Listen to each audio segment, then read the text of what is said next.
ميني مطبق من الوصفات الرمضانية اللذيذة اللي لازم كلكم تجربوها. بمقلاة على النار نضع الزيت والبصل ونحمسهم، ثم نضع الطماط والملح والفلفل الأسود والكمون ونحمس نحمس نحمس، ثم نضع البيض ونحركه مع الكشنة إلين ينشف، ثم نضع الكراث والبقدونس، وبكذا تكون معانا الحشوة جاهزة.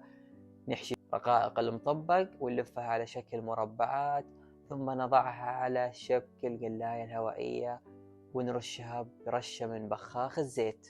وراح استخدم القلاية الهوائية الجديدة اديسون من السيف جاليري بسعة 22 لتر وسعة اكبر، وعليها ضمان 3 سنوات، ولا يفوتكم الخصم 50% في جميع الفروع والمتجر الالكتروني.